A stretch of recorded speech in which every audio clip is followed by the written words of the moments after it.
படம் தொடர்பா உங்கள்ட்ட கேள்வி படம் தொடர்பா நம்ம மாப்பிள்ள மாயாண்டி வந்திருக்காங்க, பக்கச்சாமி வந்திருக்கிறாங்க அப்படின்னு படம் தொடர்பா நம்ம பேசுவோம். ஆமா, இப்ப நம்ம சாந்தினி சொன்ன மாதிரி எனக்கு பாலிடிக்ஸ் தெரியாதுன்ட்டு, ஆனா படத்துல அவங்கள வச்சுதான் பாலிடிக்ஸ் பண்ணியிருக்காங்க நிறைய பேர். ஒரு பொண்ணை வச்சுக்கிட்டு அப்படி பின்னாடி இருந்து என்ன பிளே பண்றாங்கன்றதை நீங்க படம் பார்க்கும்போது உங்களுக்கு தெரியும். அப்புறம் வந்து இங்க பேசின எல்லாரும் உங்களோட பேசுறதுக்காக தான் வந்தோம். ஆமா ஆமா, அதுதான் இன்னைக்கு நாங்களா பேசிட்டு இருக்கோம். அதனால உங்க தரப்புல இருந்து கேள்வி அம்புகளை வீசினீங்கன்னா பதில சொல்லிடலாம். படம் தொடர்பா படத்தை பற்றி மட்டும் அதுதான் சரியா. ஆமா, குறிப்பாக உயிர் தமிழுக்கு படத்தை பற்றி மட்டும் அண்டர்லைன். நாம தயவு செய்து இந்த பக்கம் வலது இடது எந்த பக்கமே போகாம நேரா கல்லத்துக்கு எறிய நம்ம அண்ணன் வந்து 4 அடிக்கிறாரு 6 அடிக்கிறாருன்னு. அதுக்கு முன்னாடி எங்கள் நாயகன் மக்கள் போராளி அமீர் சார் பேசுவாங்க. அரங்கத்தில் இருக்கும் அனைவருக்கும் இறைவன் பொறுத்திருந்து சாந்தியும் சமாதானம் உண்டாகட்டும். உயிர் தமிழுக்கான பத்திரிகையாளர் சந்திப்பை 2 நாட்களுக்கு முன்னாலேயே நடத்தியாச்சு. அதுவே போதுமானது தான் எனக்கு தெரிஞ்சு. நம்ம ஒன்றும் பொன்னியின் செல்வன் எடுக்கலை, கேஜிஎஃப் எடுக்கலை, அவ்வளோ பெரிய படம்லாம் இல்லை. ஒரு சின்ன படம், நிறைய உழைப்பு. ஆனால் இந்த பத்திரிகையாளர் சந்திப்பு எதுக்குன்னு எனக்கும் தெரியாது இங்கே வர்றது வரைக்கும். அதுதான் உண்மை. ஆமாம், யாருக்குமே தெரியாது, அண்ணாச்சி சொல்கிறாரு. அதனால் இது இயக்குனருடைய தயாரிப்பாளருடைய ஏற்பாடு. ஆனால் வந்து பார்த்தா இதுதான் முதல் பத்திரிகையாளர் சந்திப்பு மாதிரி இருக்குது. அண்ணன் ராஜகபூர் சொன்ன மாதிரி இது பெரிய படத்துக்கு இருக்கிற மாதிரி, பெண்களுக்கு இருக்கிற மாதிரி இருக்குன்னு. இந்த எதிர்பார்ப்பே சில நேரங்களில் வந்து பூர்த்தி செய்ய முடியாமல் போயிடும். அது பெரிய ரிவர்ஸ் ஆயிரும். அது அனுபவத்தில் நான் சொல்கிறேன் நான். ஸோ அதனால் அண்ணாச்சி சொன்னது, சரவண சக்தி சொல்கிறது, அண்ணன் ராஜகபூர் சொல்கிறது, இவர்களெல்லாம் சாந்தினி படம் பார்த்துட்டு சொல்கிறது, இதெல்லாம் படத்தில் வேலை பார்த்தவங்க எப்போவுமே சொல்கிறது. இது உங்களுக்கு எதுவுமே புதுசு கிடையாதுன்னு எனக்கு தெரியும். எல்லா படங்களுக்கும் அந்த துறை படம் சார்ந்தவங்க, படத்தில் வேலை பார்க்குறவங்க இப்படி தான் சொல்லுவாங்க. படம் ஆக சிறப்பாக வந்திருக்கு, இவர் அப்படி நடிச்சிருக்காரு, இவர் இப்படி நடிச்சிருக்காருன்னு. இதை விட கூடுதலான ப்ரமோஷன்ஸ் எல்லாம் நீங்கள் பார்த்துட்டீங்க. இதெல்லாம் ஒன்றுமே இல்லைன்றது எனக்கு தெரியும். ஆனால் அதெல்லாம் படத்தில் இருந்துச்சான்னு போய் பார்த்தா தான் தெரியும். அவங்க சொன்னதுக்கும் படத்தில் எதுவுமே இருக்காதுன்றது தான் நிஜமான உண்மை. இந்த படத்தை பொறுத்த மட்டும் இதில் பணியாற்றியவர்கள் சொல்வதை விட பார்வையாளராக 3வது மனிதனாக சொல்கிறது தான் நமக்கு சரியான ரிசல்ட்டாக இருக்கும். அந்த வகையில் நேற்று அண்ணன் செந்தமிழன் சீமான் படம் பார்த்தாரு. படம் பார்த்துட்டு அவர் ரொம்ப ரசிச்சுட்டு அவருக்கு ரொம்ப கனெக்ட் ஆயிடுச்சு. காரணம், அவர் ஒரு அரசியல் தளத்தில் இருக்கிறதுனால, ஒரு அரசியல் தலைவராக இருக்கிறதுனால அவருக்கு ரொம்ப கனெக்ட் ஆயிடுச்சு. நேற்று படம் பார்த்துட்டு ரொம்ப நேரம் பேசினார். அதுக்கப்புறம் நைட்டு பேசினார். திரும்ப காலையில் ஒரு அறிக்கை கொடுத்துருக்காரு. இப்போ எனக்கு காரில் ஒரு 1/2 மணி நேரமாக அதை தான் சொல்லிக்கிட்டே இருக்காரு. நான் அந்த இடத்த எப்படி ரசிச்சேன்டா, இந்த இடத்த எப்படி ரசிச்சேன்டான்னு. அண்ணே சரிண்ணே விடுங்கண்ணே போதும்னே அப்படின்னு திரும்ப திரும்ப, அண்ணே எனக்கே போர் அடிக்குதுண்ணே விடுங்கண்ணே, நான் சொல்கிறேன் கேள்றாண்ணே என்ன அப்படின்றாரு. சரி 1/2 மணி நேரமாக கேட்டுக்கிட்டே இருக்கேன். அப்புறமா அந்த ராஜகபுரன்ட்ட பேசிக்கிட்டேன்னு வட்சை கொடுத்துட்டு கிளம்பிட்டேன். அவர் 10வது என்ன சொல்கிறாரு, நான் இன்னைக்கு நைட்டு வேற பேசுவேன் பாரு இந்த படத்தை பற்றி இருக்காரு. அண்ணே நீங்கள் என்னத்தையாவது சொல்லி ஆகா ஒவ்வொன்று எப்பா இதானா படம் நாளைக்கு கேட்டுற போகிறாங்க, பிடிச்சிருக்கல சொல்லிட்டீங்கல்ல போதும்னு. காரணம் எல்லாரும் ஏன் அதை அப்படி சொல்கிறாங்கன்னா, உயிர் தமிழுக்குன்றது ஒரு சீரியஸான ஒரு தலைப்பு. ஏன்னா மொழிகளிலேயே வந்து மொழிக்காக உயிர் நீத்த தியாகிகள் இருந்தது இந்த மண்ணு தான். இந்த மொழிக்கு தான் அந்த பெருமை, வேற எந்த மொழிக்கும் அந்த பெருமை கிடையாது. அப்படிப்பட்ட ஒரு டைட்டில் ஒரு சீரியஸான அரசியல் படம் சொல்லுவாங்கன்னு எதிர்பார்த்துட்டு இருக்கும் பொழுது, அப்படி போகிற போக்கில் மணிவண்ணன் சத்யராஜ் பாணியில் வந்து ஒரு பொலிட்டிக்கல் சட்டையர் வந்து ரொம்ப நாள் ஆச்சு. ஸோ அதனால அவரும் அதுலேயும் குறிப்பாக வந்து ஏன் சீமானனுக்கு ரொம்ப கனெக்ட் ஆச்சுன்னா, அவர் ஏற்கனவே மணிவண்ணன் சத்யராஜ் பற்றையிலேருந்து வந்தவர். அதனால எனக்கு அந்த ஃபீல் வந்துருச்சுடான்னு திரும்ப திரும்ப பேசிகிட்டு இருக்காரு. அதனால் உங்களுக்கு பத்திரிகையாளர்களுக்கு நாங்கள் கூடுதல் குறைவாக பாவாவோ அண்ணாச்சியோ சரவண சக்தியோ பேசியிருந்தா அழிச்சிருங்க. நான் இது உங்ககிட்ட ரெக்வஸ்ட்டாக வைக்கிறேன். நான் அழிச்சிட்டு நாளைக்கு காலையில் படம் பார்க்க போகும்போது ஒரு சின்ன படம் பார்க்க போகிறோன்னு பாருங்கள். உங்களுக்கு அது திருப்தி தந்ததுன்னா அதுதான் பெரிய படம். நீங்கள் பெரிய படம் பார்க்க போகிறோன்னு நினச்சி போயிட்டு இதுக்காக அம்பிட்டு பேச்சு பேசுறீங்க, ஏசி ரூமில் எங்களை கொண்டு வந்து உட்கார வச்சு ஒவ்வொரு அளவையும் அரை மணி நேரம் லேட்டாக வேற வந்தீங்கன்னு தயவு செஞ்சு நினச்சிடாதீங்க. அப்புறம் இந்த பட்டத்தை ஒன்றை கொடுத்துட்டு நம்மளை போட்டு பாடாப்படுத்துகிறாங்க மக்கள் போராளின்னு.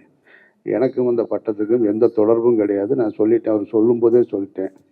பட்டங்களும் விருதுகளும் வந்து தகுதியின் அடிப்படையில் வரணும்.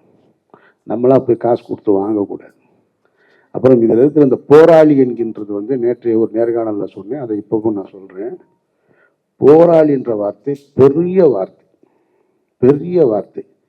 எம்ஜிஆர் அவர்களுக்கு வந்து மக்கள் திலகம் அப்படின்ற பத்திரத்தை வந்து ஏற்புடைய பட்டம். ஆனால் புரட்சி தலைவர் அப்படின்றது வெகுவாக ரசிக்கப்பட்ட பட்டம். ஆனால் ஏற்புடையதா அப்படின்னா அது ஒரு பெரிய கொஸ்டின் மார்க் இருக்கு. ஏன்னா புரட்சி என்பது சாதாரண கிடையாது. இந்த உலகை புரட்டி போட்ட புரட்சியாளர்கள்லாம் நிறைய இருக்காங்க. அந்த வகையில் போராளி என்பது, நான் போராளி, ஒரு சினிமாவில் நடித்தேன், 4 படம் எடுத்தேன், 2 படம் நடித்தேன், நான் போராளின்னா ஈழத்தில் போராடிய மாவீரன் பிரபாகரன் யாரு? அவர் போராளியா இல்லையா?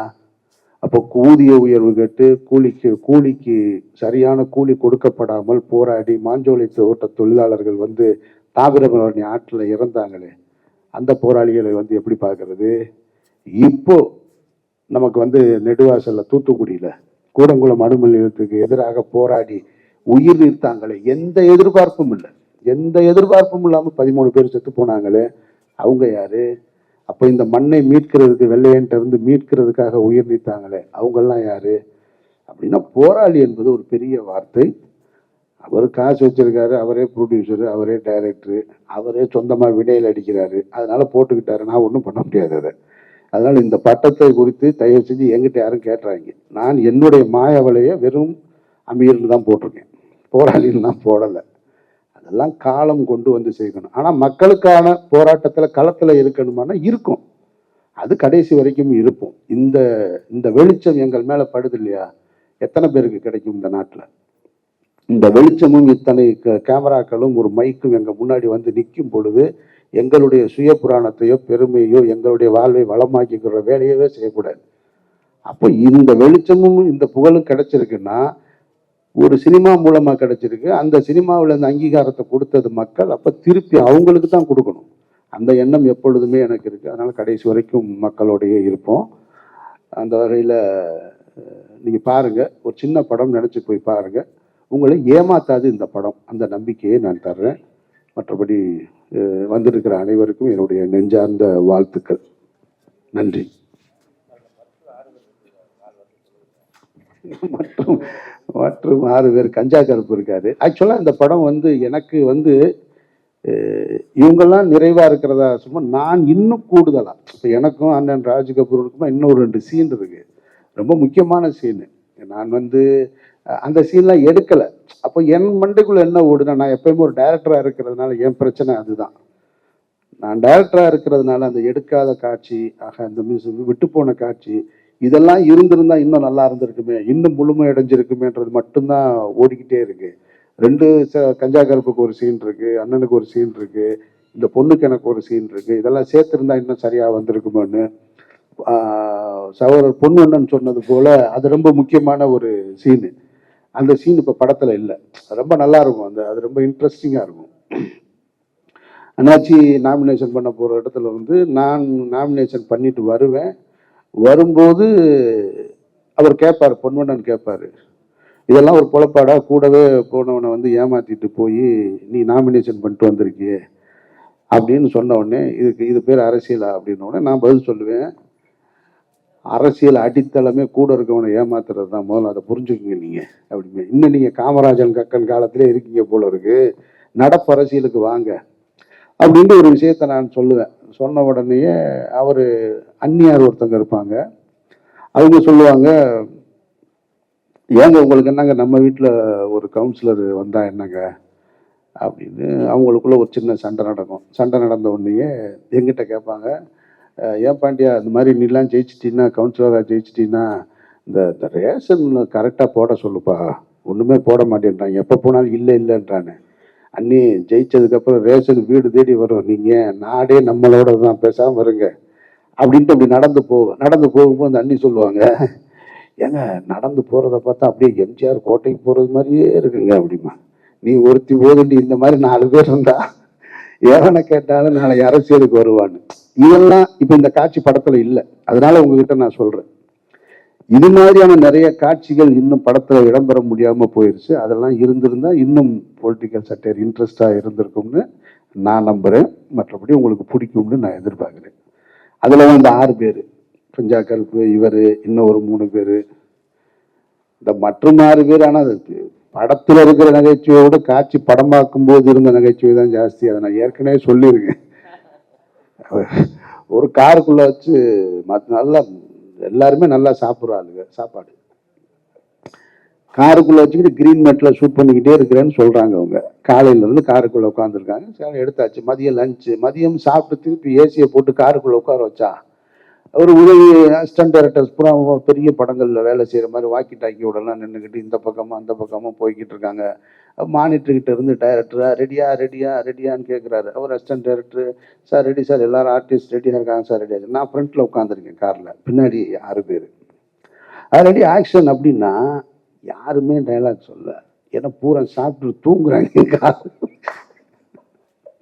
நான் சொல்கிறேன் தூங்குறாங்க பின்னாடி தூங்குறாங்கன்னா கத்துறாங்க, என்னடா சாப்பிட்டு தூங்குறதுக்கா வந்தீங்கன்னு. இந்த மாதிரியான சம்பவங்கள் தான் நிறைய நடந்திருக்கு. அதைத்தான் சரவண சக்தி சொன்னார், சிரிச்சுக்கிட்டே இருந்தோன்னு. எனக்கு நடிகராக இருந்ததுனால எனக்கு ஒன்றும் பெரிய சுமை இல்லை. நான் டைரக்டராக இருந்தேன்னா டென்ஷனாக இருப்பேன். அது இந்த மாதிரியான ஒரு படத்தில் நடிக்கும் பொழுது எனக்கு வந்து மைண்டில் எல்லாத்தையும் இறக்கி வச்சுட்டு ஃப்ரீயாக போய் நின்றுட்டு என்ன சொல்கிறாங்களோ அதை மட்டும் செஞ்சுட்டு, இங்கேருந்து இப்படி பல்ட்டி அடிக்கணுமா, இங்கேருந்து இப்படி பல்ட்டி அடிக்கணுமா, இது மட்டும்தான் இந்த படத்தில் நான் செஞ்சுருக்கேன். உங்களுக்கு பிடிக்கும்ன்ற நம்பிக்கையோடு.